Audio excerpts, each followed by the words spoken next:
Good morning, everyone. Thanks so much for being here. We're glad you could join us. And today our guest is Kimberly Robbie. We also have Ramie and Jessica here with us.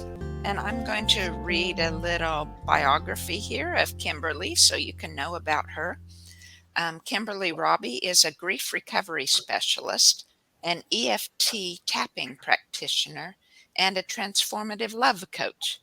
She's passionate about guiding women and men who are ready to live a deeper life, a life of deeper love and joy, to reconnect to their hearts and honor their painful emotions in radical new ways, so they can transform their lives by transforming the way they love themselves, others, and the entire world. Kimberly believes that we are all magnificent children of this universe, and when we truly ground into this and love ourselves as children of the universe, especially through emotional loss and pain and struggle, she believes we are capable of creating the life of our wildest dreams. And awesome. Yeah, I love the title. We are magnificent children of the universe. That's kind of the phrase that made a really big difference in shaping my perspective. I didn't have that phrase just as that, but it was in learning that how all the light waves and biofield stuff worked, and it was in realizing that this that we're made of light particles and the space between those particles, and that the space between those particles is spirit. And it's like we're made of God, right? We're made of the awesome universal spirit. We can't be bad. It's like I have to be worthy, whether I believe it or not, right? It's just my mind, because physiologically and spiritually, we are wonderful, good, awesome people. Absolutely, Carla. Thank you so much for the lovely introduction. And yes, absolutely. Like the same things that we look out in nature and in the sky and take awe at the beauty, like we're made of the same thing. We are as awe-inspiring and as magnificent than what we awe and inspire at, right? And I love that statement so much. And it has so much power for me that I have magnificent like tattooed on my arm. Like it literally is a reminder every time I look at it, what the truth of me is, what the truth of everybody is, and what the truth of like this entire world is, outside of all the noise and the lies and the things that we hear, right? And the stuff we get stuck in our heads. This is the truth. And it's always a reminder of that. So yeah, I love the power of that phrase. I read a story this week, and the story goes, this gentleman called God and said, "Listen here, I want no part of this anymore. I want out, I'm done." And God laughed and laughed and goes, "You're not going anywhere. You're a part of me. Ha ha." You're stuck. You're on a journey, whether you like it or not at the moment. Buckle up. Yeah. So yeah, no matter what. Yeah. It just takes us so yeah. Unless we're brought up that way, we have to find it on our own. And here we are. Ramie, I love that you said that, because I did not grow up this way. I did not grow up with any faith. Oh, no. I grew up feeling very unsafe. I didn't realize how unsafe I felt every day until I experienced another way. But this whole like seeing the world and seeing life and love differently, like that came to me from 40 years on. Like, but for the first 40 years of my life, no, it was a very different perspective. So, but I can see how much like seeing life and the world and myself this way has shifted my entire life. So it's a powerful way of seeing yourself and the world. We're the light workers. We are. Mm-hmm. We are. And we'll help all those that are waking up. I just know that they'll find us somehow, some way. Hope they're listening. So yeah, it's really beautiful to wake up. Yeah. My parents didn't know anything about it. So, yep. So we can teach our children. Absolutely. Yeah. Absolutely. Kimberly and So I welcome, met Kimberly. Thank you, Ramie. Yeah. You're welcome. Kimberly and I met, what, 5 years ago, 4 years ago now? Let's see. I have to count backwards. Pandemic year, Carla. 2020. 2020, January of How could we forget? 2020. Yeah. Yeah. That's right. And we were in a small group together of Your Year of Miracles that's run by Marcy Scheimhoff and Dr. Sue Morter at that time. I think Dr. Sue still helps with it. And Lisa Garr. Yeah. Mm-hmm.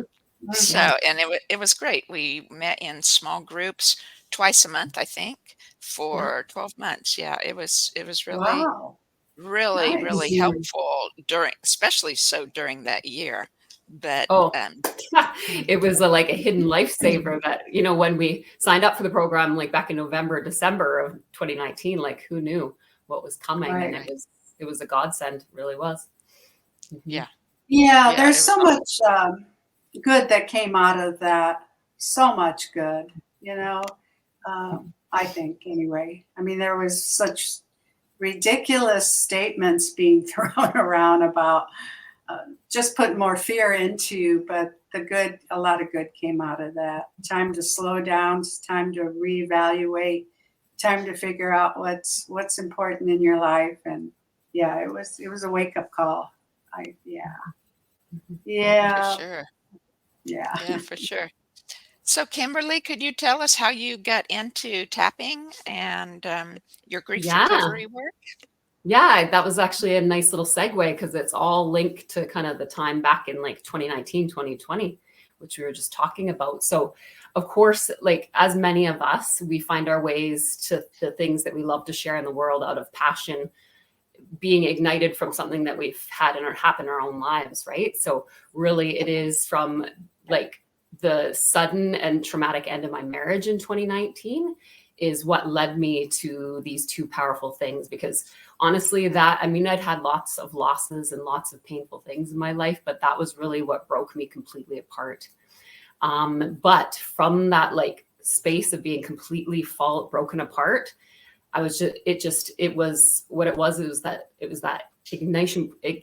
ignition that kind of like lit my way to the way life was always, the way I always thought life should be, right? I always thought life should be more connected, more joyful, more loving. And honestly, like this was the path to it, because I basically like just let myself fall completely apart and grieve stuff that I've been holding for decades and decades. So not only like my marriage, but stuff related to my family, just everything. And I just saw the difference in my body, like how my body transformed and everything about the way I looked at life transformed. And I found my way to EFT tapping and the grief recovery method. And it just, the two of those things, I call them superpowers. They work together as superpowers for me because they really did shake up the whole way that I looked at life and the way I looked at myself and then I started looking at myself and life through new lenses, like, wow, this is what the pain's always been about. This is what the struggle's always been about. It's just been this emotional pain that's nobody's taught me how to recognize, or nobody's taught me how to process in a healthy way. Like, we don't learn this when we're in school. So once I started looking at life and love totally differently, of course, that's going to transform everything in my life, right? When I don't feel unsafe every day, when I don't feel in shame and self-doubt and fear every day, of course, that's going to change everything about your life. And that's exactly what happened. I look at life and I look at love in a completely different way now. And and now I just burst with passion to like share EFT and these messages of what grief and loss actually is in the world, because it was that transformative for me. And this is all happening from the age 40 onward. And of course, part of this journey, some of my passion was like, imagine if I learned this when I was like in my teen years or in my 20s, like, wow. So that's the fire that's behind it for me, and to bring it out in the world. That's great. Grief had a lot to do with turning the big turn I made. You were lucky to say that you were in your at 40 when it happened, because I was getting close to 60 when for the first time for me. And so, but I was at a point, a low point, almost the bottom. But what really made it the bottom was I realized I hadn't grieved my dad's death, and some family stuff that had happened at that time that made it more difficult. And but it was beautiful because it made me stop. It was like, finally, it was like I had to let it go. I'd carried that for several years, and without realizing how much it was pent up inside me yet. And it became the turning point where it was like, I have to do me. Yeah. So, Because it's yeah. that emotional energy that's trapped in our bodies, right? Because that's what accumulates when we have these ongoing losses and the ongoing emotions that come with it that we don't understand. Nobody teaches us. It just gets suppressed in our bodies. We get taught to run away from it. We get taught to ignore it. We get taught to kind of find joyful things to replace it so we don't have to feel it. But what happens is that just accumulates and accumulates. Kind of like if we have a backpack and we're putting like rocks in our backpack every time something painful happens, or sometimes we go through a loss, the weight of that emotion, right? It just weighs us down. And like you were saying, Carla, you weren't aware of how much.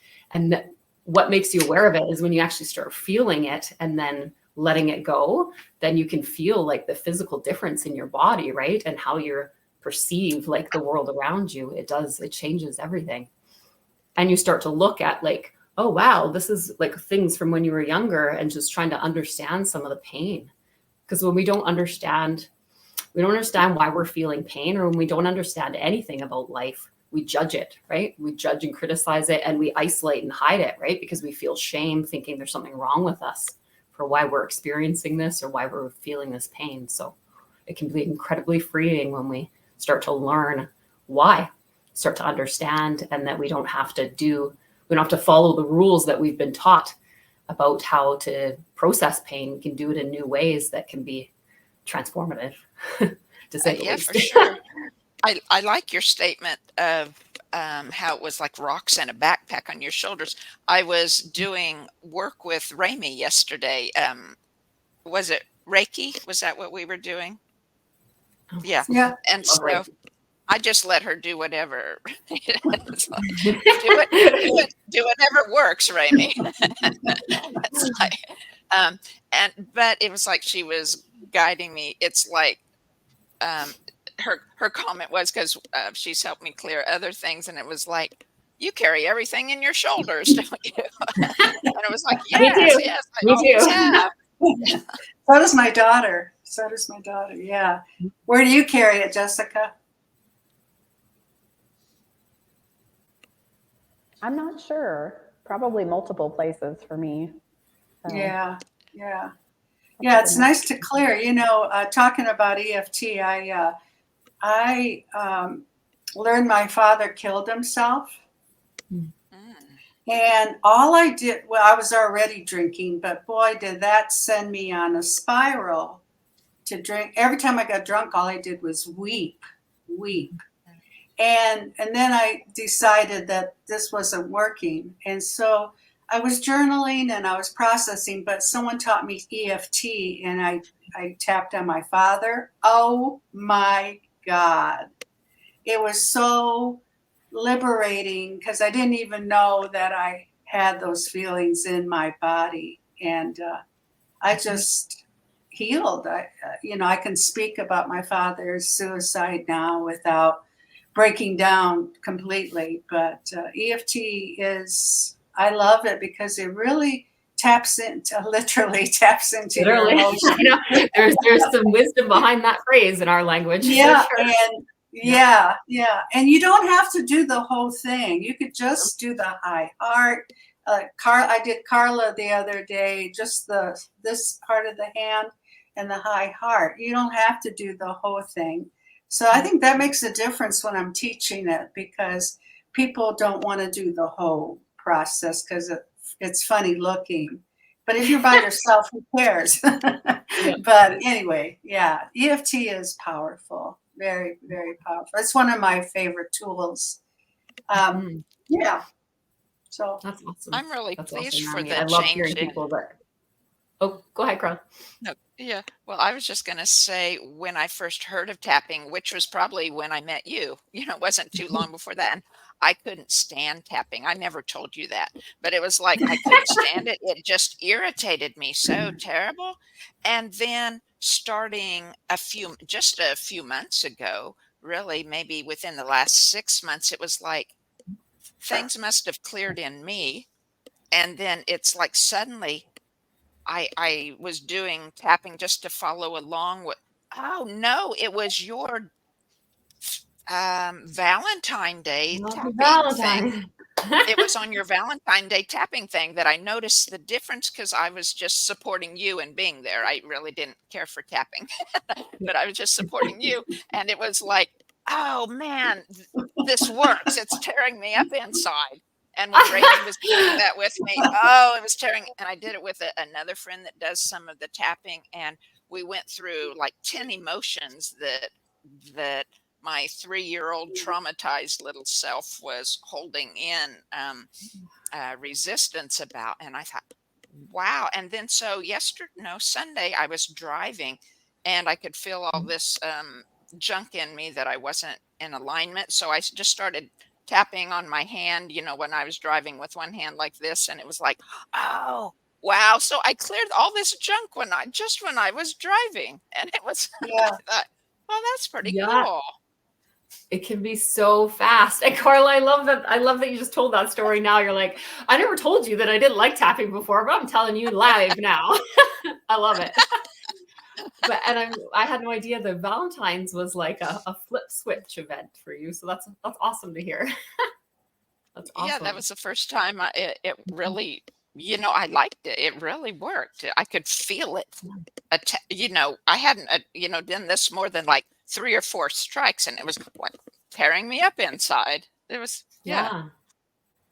So maybe we can take a moment, Carla, to share a little bit more about what EFT is, in case there's people out there that don't know what it Good is. idea. So Yeah, we're just whirling around like everybody knows what we're talking about, but I don't know about you. I hadn't heard of it at all until like 2019. And I love, Carla, the way you said, I wasn't pulled to it for a long time because I was not either. The first time I saw it, I was like, what is this ridiculous stuff? Like, the judging mind is right in it. And you're like, So I like left it. Right. But then, about a year later, a lot happens in a year when you're all of a sudden 40 and divorced and lost.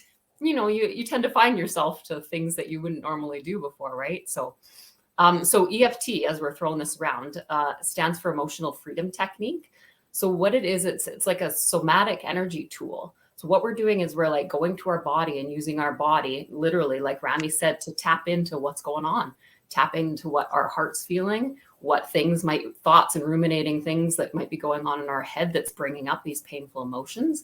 And what we're actually doing is we're tapping on different points of our face. And we will I would love to do a tapping round with all of us today too, like towards the end. And what we're doing is we're going through these points, and these are the same points that you would put acupuncture needles in. So if you were to go to an acupuncturist and get needles put in, like your forehead, your face, these are the same points. And what you're doing is you're balancing the energy flow in your body. And our whole body and our organ systems run off of energy, right? So when things are unbalanced and not working like ideally, then we start to feel unwell physically, mentally, cognitively, spiritually. We feel off, right? And one of the main things that disrupts the energy flow in our bodies, with Carla's work, she knows this, with the frequencies and stuff, is the trapped emotions, right? Our trapped emotional pain, our trapped grief from this accumulated years of losses and emotions that we weren't taught how to process. So that gets stuck in our body and interferes the energy. So what tapping does is it helps balance and shift and helps us bring awareness into those body parts and those emotions that are stuck and move that stuff through. But it's also a powerful kind of, like an affirmation kind of tool too, because not only being the awareness of your feelings is one thing, but when you can bring like a loving presence to your feelings, that's where the superpower is, right? Because we can be aware of what we feel, but then stuff it down. But what EFT does is it brings that loving kind of awareness, that openness and curiosity to be like, what's going on for me? And can I like kind of name this emotion and be with it in love instead of kind of stuff it down or run away with it? So it's just, so whether you're doing it on your own or you're doing it, that's a whole other superpower, is if you're doing it one-on-one with somebody or in a group with somebody where there's people actually holding space for you. That's another amazing part of it too. So I could ramble on and on and on, but maybe I'll stop there on it. But that's a little tidbit on EFT if you guys hadn't heard of it before. So no, thank you. My question is does tapping also help physical things? Can you tap for physical things? I was thinking of Jessica, who does the gut coaching, gut health coaching. Oh. And I was wondering, can you tap for your gut, right? Was that a question for me or for Jessica? Yeah, well, I don't know. I don't care.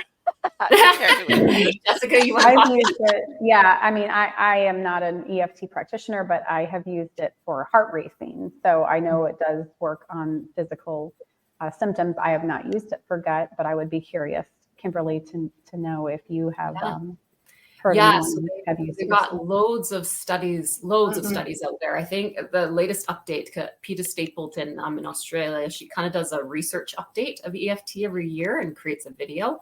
So I think the one from last year said there's over 200 like high quality studies out there now of EFT, and a lot to do with physical pain, physical symptoms, but also like one of the easiest physiological effect that they can record right away with EFT is bringing down your heart rate and bringing down your blood pressure, bringing down your levels of cortisol in your body, right? Like 24%, your cortisol is brought down in just one session of 50 minutes of tapping.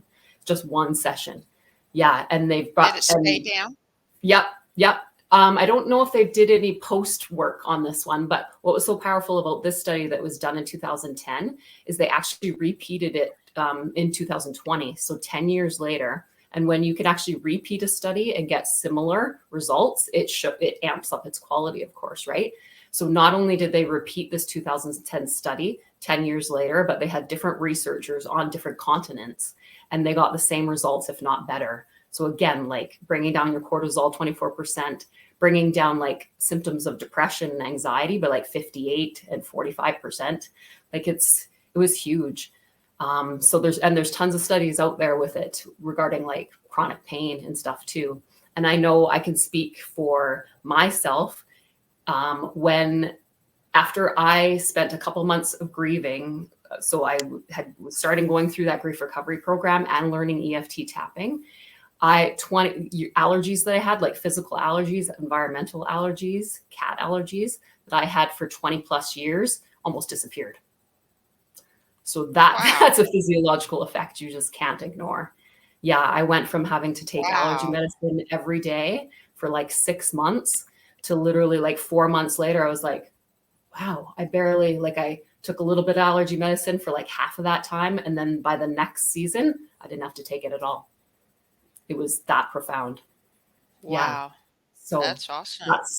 The allergies and the inflammation, again, because what's going on in our bodies when we have that trapped energy is and it's chronically trapped in there, is it causes our nervous systems to get inflamed, right? And chronic, we know the impact.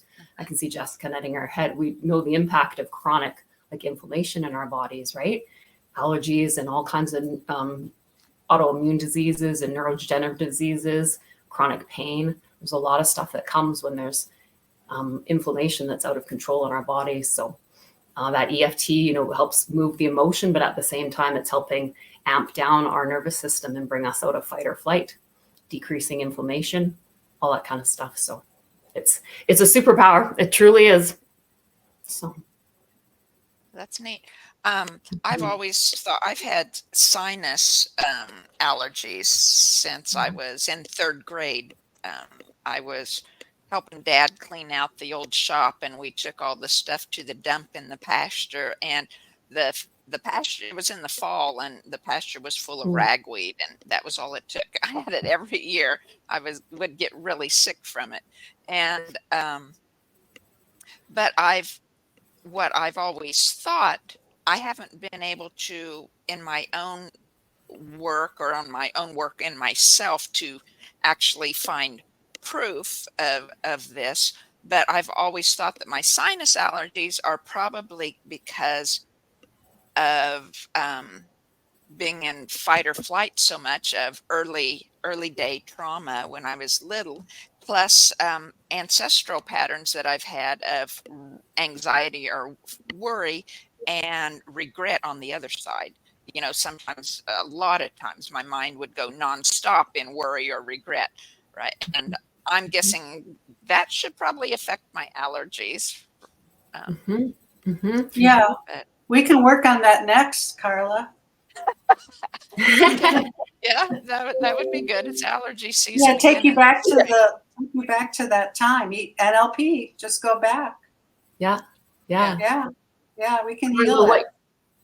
What you said, Carla, totally lines up with what Louise Hay says about upper respiratory sinus stuff. It's all about a worrying head, your head is too busy worrying, and with a lot of literally thought congestion leading to sinus congestion. So that lines exactly with how she sees it too. Well, good. Yeah, that's just my thought from my work, knowing, it has to be tied together. So yeah, I had never thought of look at it up on Louise Hay's books and things. So yeah, interesting, isn't it? Food intolerances too. That's another thing that changed drastically for me in that same time frame, a few months after the end of my marriage and grieving for months and months, is I never had any food intolerances until probably about age 30. And then they amped up big time from between 30 and 40. But there was a lot of trauma and a lot of stuff going on in my world during that time. And after grieving a couple months and learning some of these new tools and stuff like that, that I could eat whatever I want, literally everything. I was even starting to drink normal milk again, and it wasn't bothering me. It was again, and within a flash, within a few months. So I was wow, this kind of stuff, I love the sciencey stuff of things, but when stuff physically starts shifting in your body that quickly, you can't ignore it. You're wow. So again, because that stuff can be linked to inflammation and stuff too, right? I'm sure Jessica's got lots of stuff that she might want to pop in about that, but all good. Yeah. And the emotional part, it's all mixed together, but yeah. Exactly. Right. That's where we hold our fears down in the gut, or any kind of tension, right? And tightness interrupts the natural flow of our gut and our digestion. So it's huge. Well, I was interested in, say, Kimberly, this kind of ties in with the gut area, I guess, your sacral and root areas. For last week or 2 weeks ago or whatever, your weekly podcast that you do, or your weekly email with a video on it, was about grieving sex. And I thought, you tie grief into many different things that a lot of people wouldn't think grief is about, but I related to grief and sex a lot because it affects you a lot when you don't have it, or when you have, your heart, it's not good relationship wise, right? You have all this tied together, and again, that would affect the gut, I would guess too. Or is that more root instead of sacral area? I have so many little things I'd love to say to what you said. So yes, but my YouTube, the series on YouTube, Brief on Grief, it's one of my passions behind it is about talking about those areas of grief that people normally wouldn't think is grief.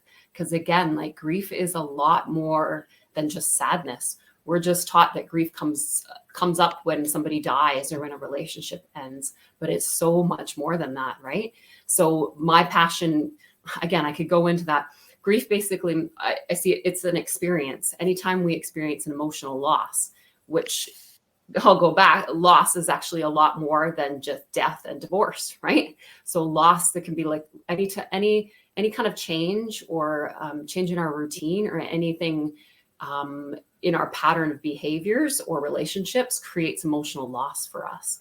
So there, we can be grieving losses of trust, losses of faith, anything that makes us feel unsafe. So a loss of safety, right? Anything to do with our health are huge losses, because we lose like trust in our body and then worry for the future of what life's going to look like. But any losses of our health also impact our relationships around us too, how we can do our day to day, how we can go and do our jobs from day to day. So there's just so many losses of joy and play. I believe that's one of the things we grieve the most as adults. And being serious and responsible, we actually have lost our freedom of play, and we grieve that. So yes, the passion of that series is to bring awareness to some of these things. And related to the sex grief, honoring the grief, our grief related to sex. So not only this could be trauma that we've experienced when we're younger, but also just the dynamics of having different desires for sexual intimacy in our relationships, and the conflict that that can cause. And that's the stuff, the grief and the pain that sticks with us in relationships gone by where we've had problems. And that's a super powerful for me.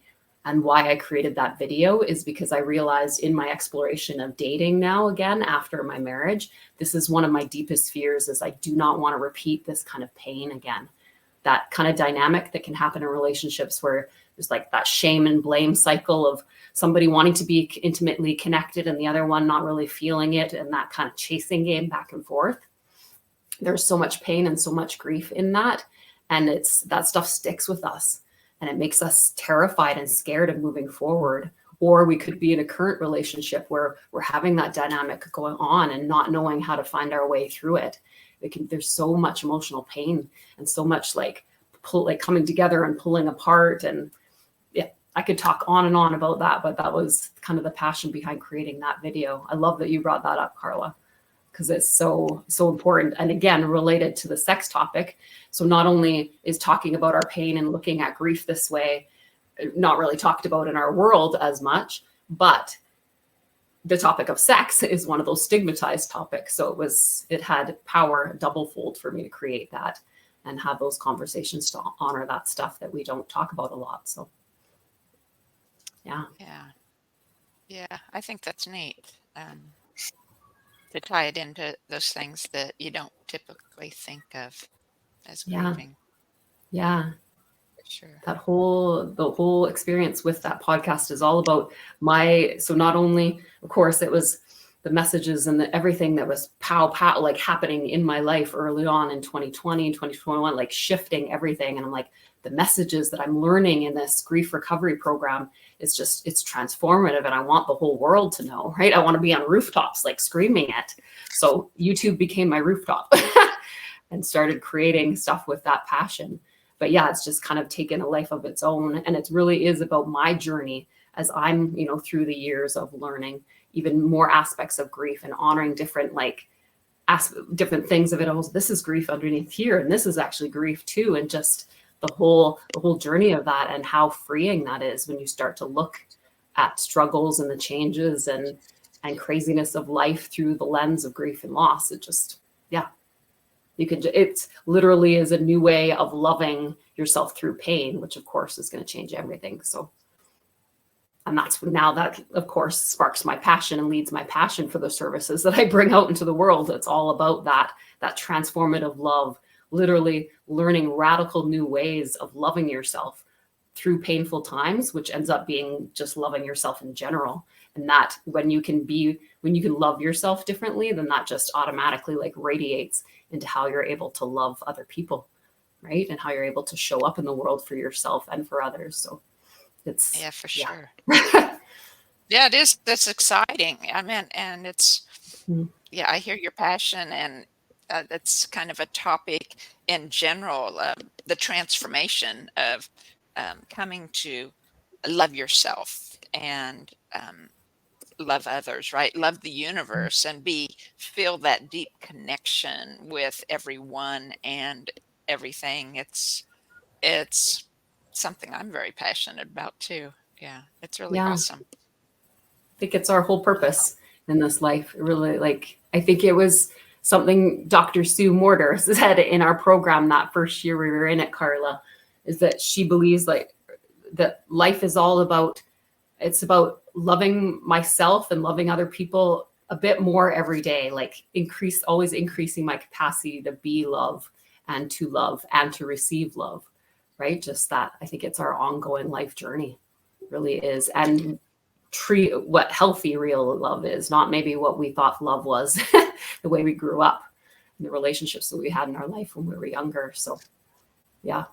Right. Part of loving yourself is, listening to yourself, listening to your body, listening to where you feel things or feeling into the space, right? To see where you feel it, but to listen deeply to your emotions and how you feel about it. And what I had found on Sunday when I was talking about when I was driving and tapping, it was like, and then later in the day, there was another thing that I ended up finding a deep um, self disclosure on, I guess, where I realized something else deep that was behind it, a different thing of my life. It was like these things that are so deep, it's like, how can I not feel them easier? But I think just like in the biofield where I release the stuck pockets of energy, it's like I can only release what presents itself, if your mind, if your isn't ready to have it released, if it's too painful or whatever, it's going to hold it back and the forks won't pick it up. It's only what's ready to be released. And so I see that. I'm seeing it that way, to be kind to myself, as instead of like beating myself up inside saying, well, this probably is so really obvious that most people probably would have thought of it, but here I went all these years without even thinking about it. and and then and say, well, no, it's like now that I've done all this other recent clearing, it was like now it's ready to clear that deep pain, right? That part was ready to clear. And so that's a helpful way to looking at it. Totally, Carla. And so with your biofields, like work and transformation that you do, as well as like Reiki and moving energy, it's all, and along with EFT, I think you just highlighted kind of the superpowers of all of those kind of tools. It's really about attending to what's present at the moment, like what you're feeling, what you're aware of. And once that's honored and shifted, then that's when the underneath stuff comes up, right? So it's all about honoring what's here, feeling what's there, letting go, or just being with it. Because honestly, it's energy, and it just naturally moves through when we do open up to it and let it go. And right, like peeling the layers of the onion, they often say with EFT, right? It's about doing a layer at a time and seeing where the underneath layer, what love needs to be brought to the underneath layer. But it all comes in the time when you're ready. And you're right, it's just that awareness of it and being open to what's coming up and what needs that love. Because honestly, like that's all, the answer to everything is love. It's like that, it just is as simple as that. It just is. The answer to everything we're struggling with is love. The answer to everything, that every indecision, every I don't know how to do this, or I can't make some sense of this, is always love. So it's either openness to it, openness to not know, openness to not judge yourself in it, openness to not stuff down the feelings and actually be open and be with them. Those are all energies of love. Any kind of acceptance and curiosity is love, right? That's all that any pain is ever asking for. Is acknowledgement. Yeah. Taking the time to care about listening to it. And that's probably, you have recently started the teen hockey player thing, right? So is that the main message you're trying to get across to the teen hockey players? Yeah. Thank that? you that you brought that up, Carla. So, I mean, there's so many things that I'd love to share, but yes, that's one of the passions that I've had for so many years is, again, like I was saying, is bringing it to younger people, right? Bringing EFT to younger people. And honestly, this brand new journey that I'm just starting tomorrow. Actually, tomorrow is my first experience with a young boy, but it's about bringing EFT. It's about bringing these powerful messages of honoring our emotions, bringing awareness to emotions to young people, right? And the passion behind bringing it to boys and with hockey. Oh, this is so many folds. I've loved hockey all my life, but I've always had like a love-hate relationship with it. Like I love the collective joy of it. I love the how it brings like a country together. But I've also seen the way it's shifted people that I know in my life, like to basically when they become into the competitive area of sport. This could be any sport, so not just hockey, but hockey is just my passion.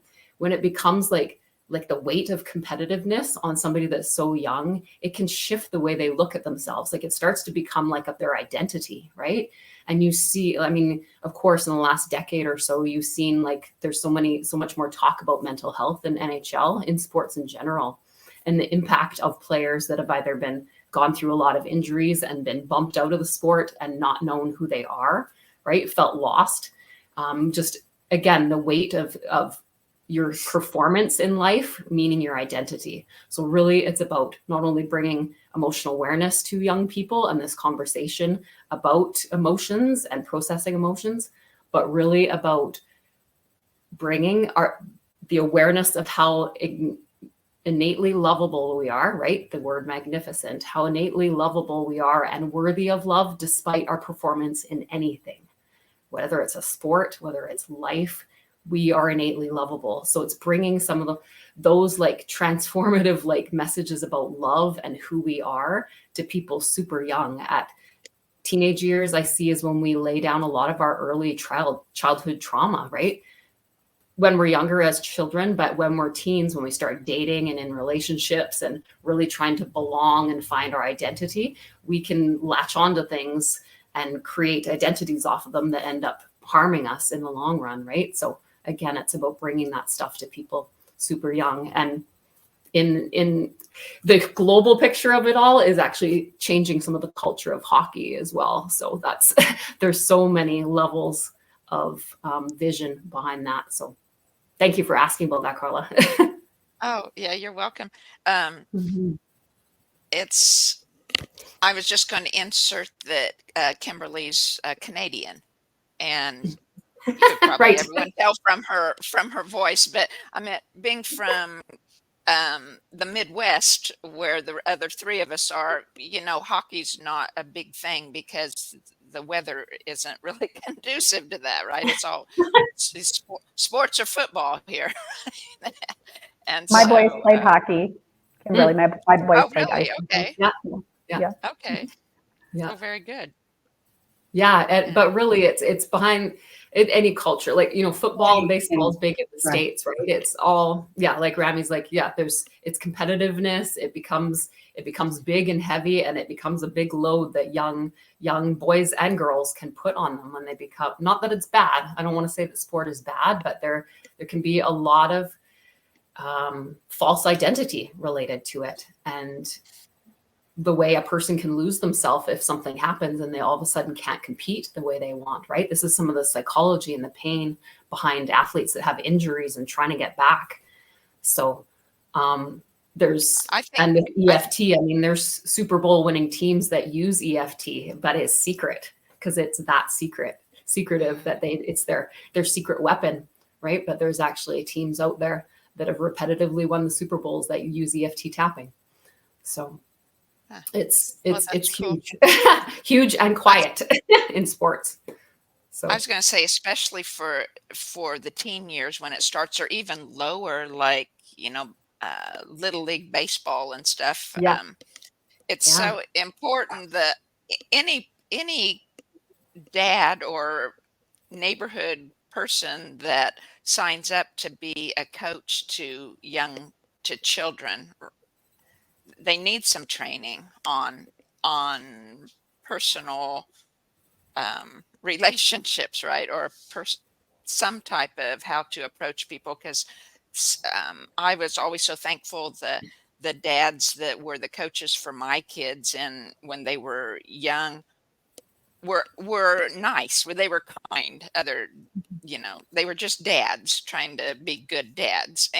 But it's by the time often you get in school sports of junior high or high school, and then of course by the time you get in college or more than that, it's like a profession. But there's so much of that, those tender emotions, problems with those is caused by how the coaches are trying to relate to the kids, or how they're organizing how they do their team, or how they play their players. Yeah, I agree with you, Carla. I mean, it starts young. So you're right. It's not only going to the kids and the adolescents and teens and tweens, but to the people that are helping them.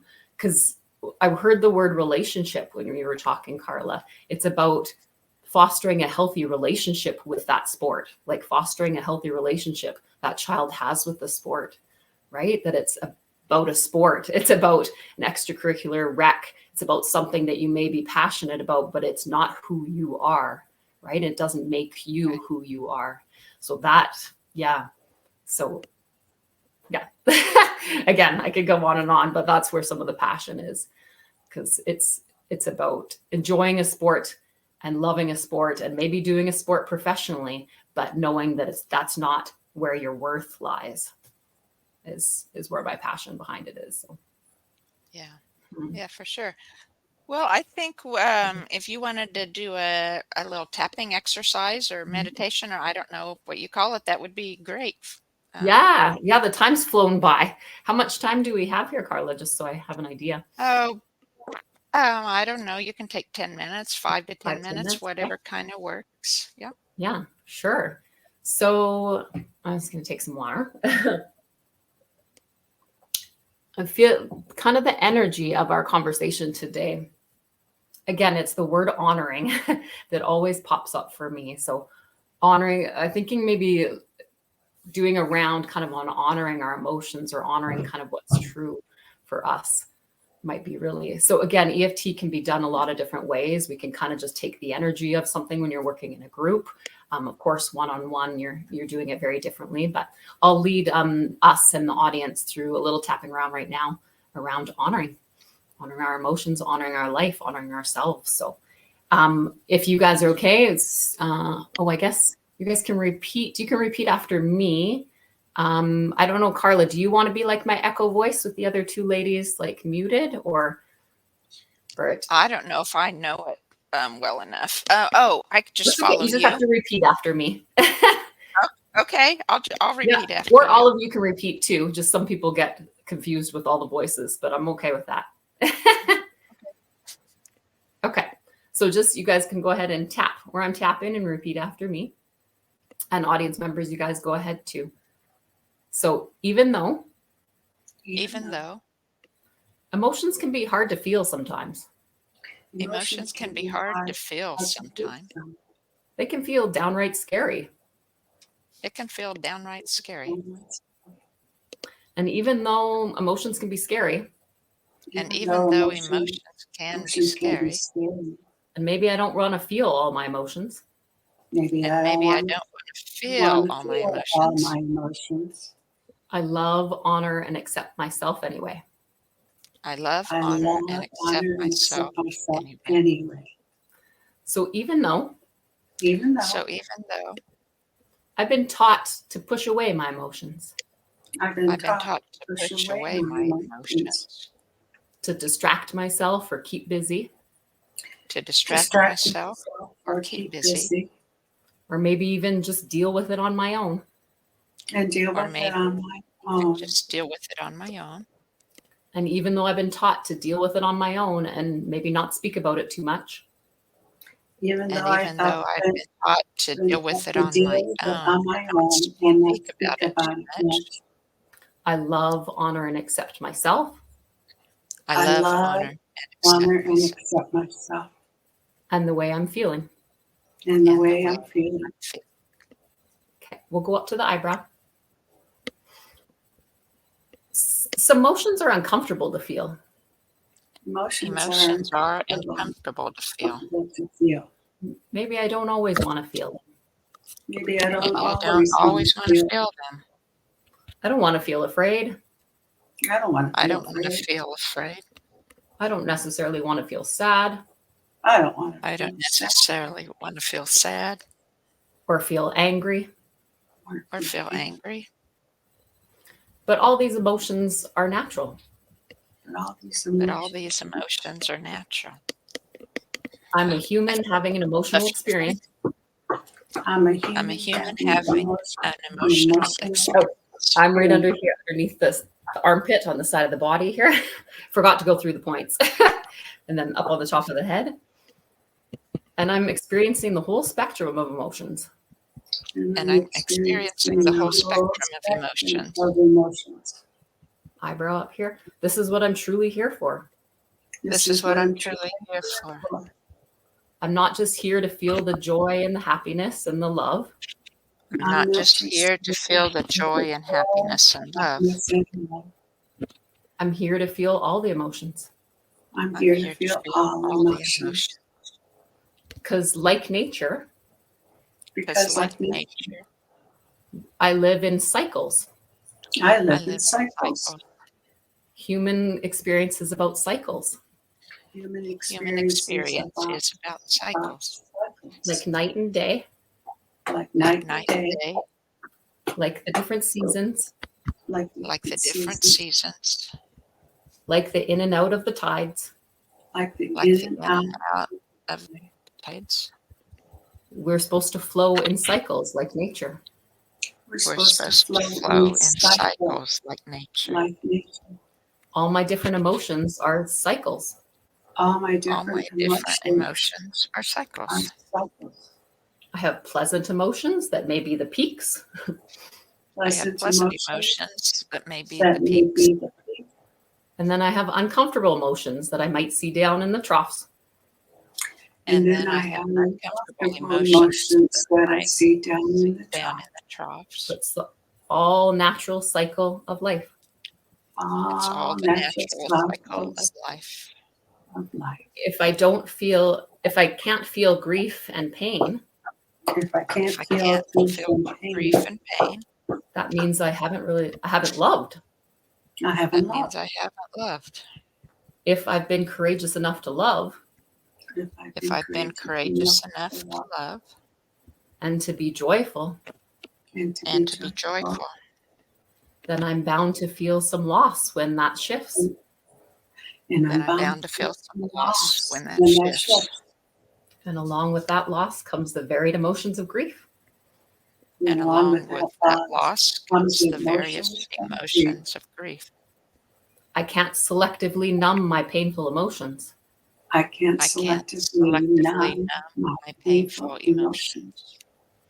If I try to numb the painful emotions and not feel them, if I try to numb the painful emotions and not feel them, that actually limits my ability to feel rich love and joy and all the pleasant ones. That actually limits my ability to feel all the pleasant ones too. All the joy and pleasant. So I'm honoring all my spectrum of emotions today.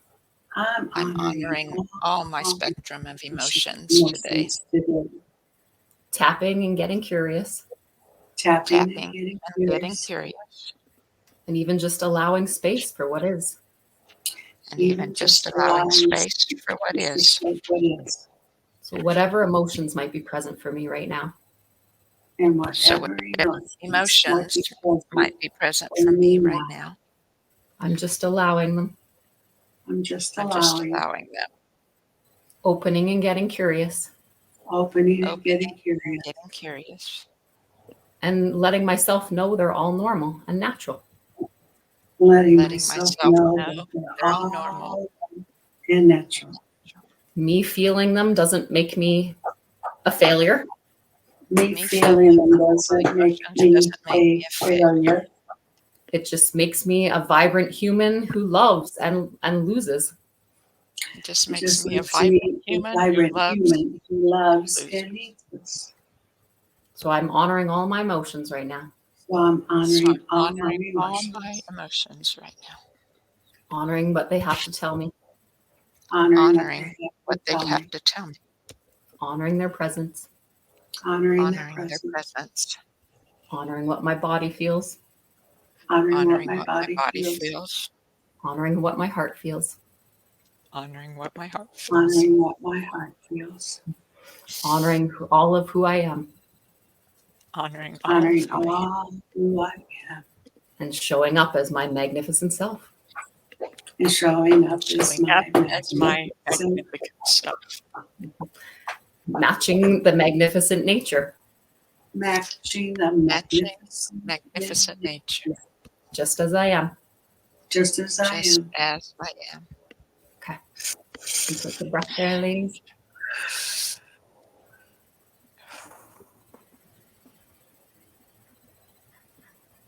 So that, oh, the time flies by, but that was a short little round. How do you guys feel after that? Good. Some tears with Carla. Yeah, it brought tears for sure. I Yeah. cry easy. Yeah, One of me my too. cycles. And I celebrate it. I used to have shame about it. Now I celebrate it. I love it. It gets better out than in, right? It's expressive. Yeah. I And find the there's power of that word honoring is what can bring so much openness. Like, hey, like just honoring that this is the natural cycle of life and the natural cycle of my emotions. And I'm living more in tune with nature when I'm actually in tune with my body and my emotions and allowing it to flow as it needs to, right? So right. Right. And before we go, Kimberly, there was two things really you left out of your bio that I think are pretty cool, especially that Kimberly was in a recent Fabulous Women Over 40 photo shoot, and she's honored her beauty, her physical beauty, in a magazine. And I've seen yeah. some of the Oh, pictures. nice. Carla, I love that you brought that up. Yeah, that's something I did for myself last summer. There was a company here that was recruiting women in Edmonton to come and celebrate. So women over 40, 50, 60, 70, all the way, and just coming to honor themselves. So yes, it was about honoring our physical body and beauty, like being behind camera, but it was really just about in celebration of who we are as women and giving ourselves the time to do that for ourselves. So it was right up my alley because it was in 2023, I was all about finding different ways of celebrating myself and pushing boundaries to that, and doing things that I normally wouldn't do. So yes, that was part of it, and it was fabulous. Well, what are you honoring then in the connection that you have with the Def Leppard band? I love it. I love it. Oh, Carla, you're bringing up topics. We could talk for like another hour. How much time do we have? You Oh, have to my do it Def really Leppard briefly. band. I mean, Def Leppard is an 80s rock band, if anybody doesn't know. And I have loved them since I was a child. So it's when I talked about some of my passion behind this grief work is honoring areas of grief and loss that we normally don't think of. The loss of joy and play, and the things that we used to just take passion and complete utter awe in when we were kids, we sometimes lose that when we're adults, and we don't give ourselves permission to have those moments and have those times where we just fully indulge in that stuff. That stuff is healing. Like the energy of play is healing. There's a book called Play that says, there's a quote in there that has stuck like in my body forever. They say that when we stop playing, we actually start dying. Like our physiological bodies start deteriorating when we lose the ability to play and experience joy. So Def Leppard is my ultimate, like awe-inspiring, nostalgic play. I've seen them live like 17 times. Like it literally is. I go back there. I give myself permission to travel anywhere in the world to go and see them. And for that, yeah. So that's one of my avenues of big play. So thanks, Carla. Oh, very cool. Yeah, very cool. I've never had anybody I'll ask me that in an interview. So I love it. I love it. I love it. You can see the play energy and the excitement just like coming out of me with it. I think, Jessica, you like challenges. I think this is a challenge for ourselves, maybe, and the audience to honor our playful side this week. Yeah. Do something to Yeah. honor our play. I And literally say to people, like, we got to put joy and play on our to-do lists. Like, it is, and at the top, it is physiological. Like, it brings us out of fight or flight. It amps up our happy hormones in our bodies. It moves energy. It fosters self-confidence. It does everything. So it should really be at the priority of our list, and to challenge ourselves in new ways of doing it. Doesn't have to be big things, right? It just has to be simple things that we take joy from. Even if you're stuck sick inside your house, you can stare outside at something that's beautiful in nature and take that moment of just pure like, oh, right? That's a moment of joy. It doesn't have to be complicated. yeah, And that's very incredibly good. healing. Very good. That's all I did And in the months after the end of my marriage. I yes. walked around and just looked and awed in nature and just noticed things in ways that I never would have before. And I could feel the effects physically in my body when I do that for like an hour. So.